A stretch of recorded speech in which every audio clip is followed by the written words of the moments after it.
Hello friends, आज का हमारा टॉपिक है दंत वेस्ट, जो हमारा दंत मूलगत रोगों में आता है।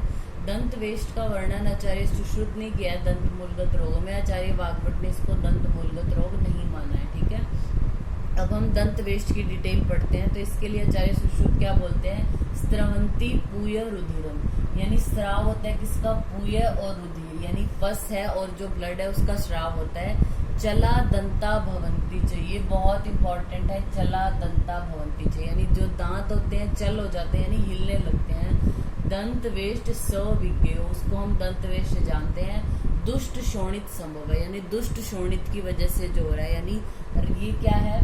सबसे पहले आप इसका जो कहाँ की व्याधि है, तो दंत मूलगत व्याधि है। इसका दोष क्या है? यानी रक्त की वजह से हो रहा है। लक्षण इसके क्या है कि जो दंत वेस्ट होते हैं, मसूड़े हैं, उनसे पूय और रक्त का स्राव होता है, दांत हिलने लगते हैं। उस दूषित रक्त जन्य व्याधि को हम दंत वेस्ट बोलते हैं। फिर आती है इसका ट्रीटमेंट। चिकित्सा क्या बोली आचार्य सुश्रुत ने? रक्त मोक्षण कराना है, लोद्र मुलेठी पतंग लाख चूर्ण मधु इनसे प्रतिसारण करना है, या जो शीरी वृक्ष का क्वाथ है उसमें मधु घृत शर्करा आदि को मिलाकर गंडूश करना है। काकोल्यादि गण और 10 जो उनसे 10 गुना दूध है उसको घृत में सिद्ध करके जो है वो उससे नस्य देना है पेशेंट को। और मॉडर्न में हम इसको जो है वो पायरिया से कोरिलेट कर सकते हैं। पायरिया या फिर इसको हम पेरियोडोंटाइटिस बोलते हैं।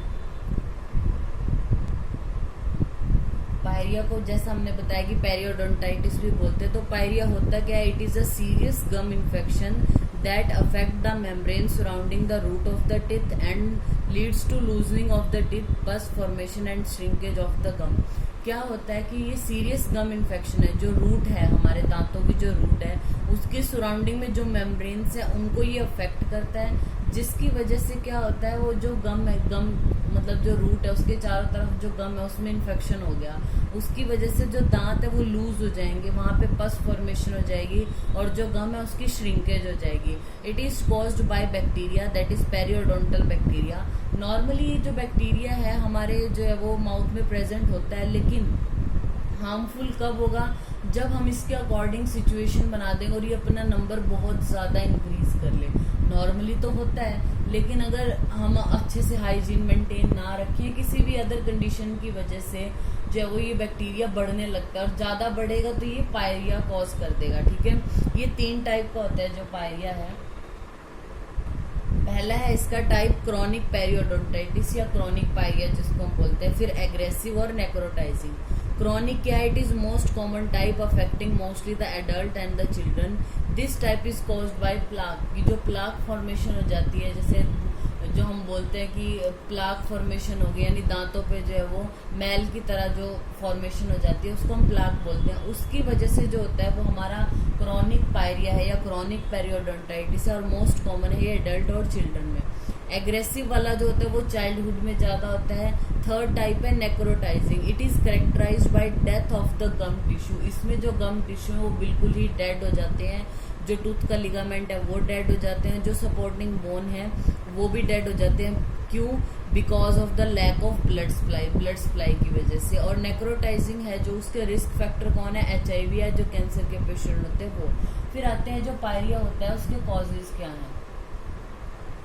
कॉजेज क्या होंगे? Disease like diabetes mellitus, HIV, carcinoma, nutritional deficiency. Mean जिनमें हमारा इम्यूनो कॉम्प्रोमाइज जो स्टेट है वो इसके क्या है? रिस्क फैक्टर है, यानी उनमें होने के चांसेस ज्यादा होते हैं।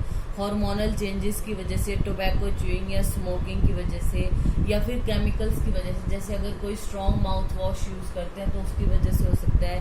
पुअर हाइजीन की वजह से ओल्ड एज में हो जाता है कॉमनली। फिर आते हैं इसके हम साइन एंड सिम्टम क्या देखने को मिलेंगे। सिम्टम्स की बात करते हैं। सबसे पहले पेशेंट आपको क्या बताएगा कि उसको हाइपर सेंसिटिविटी होती है, मतलब गर्म ठंडी कुछ चीज खा रहा है वो तो दांतों में लगती है वो उसको। ब्लीडिंग होती है गम से, स्टिकी सलाइवेशन होता है, जो है वो दांत मोबाइल हो जाते हैं, यानी मोबिलिटी हो जाती है, दांत हिलने लगते हैं।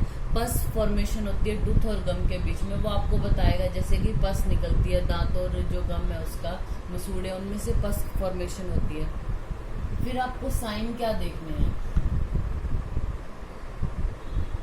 साइंस में डॉक्टर क्या देखेंगे, ब्लीडिंग ऑन प्रेशर, जैसे ही उसके मसूड़ों पर प्रेशर अप्लाई करते हैं तो ब्लीडिंग होती है, स्वेलिंग होती रहती है, गम्स की रेडनेस है, हेलिटोसिस मींस बैड ब्रीथ, यानी जो मुंह से बहुत गंदी स्मेल आएगी, that is known as halitosis, और deep pockets between the teeth and the gum, और जो है वो टूथ मोबाइल होंगे, मोबिलिटी होगी। फिर इसकी डायग्नोस कैसे करनी है, जो साइन एंड सिम्टम देख रहे हैं उनके अकॉर्डिंग भी ये डायग्नोस हो जाता है। बाकी हमें डेंटल रेडियोग्राफी करानी पड़ती है, ठीक है, अच्छे से जानने के लिए। फिर आते हैं इसका ट्रीटमेंट।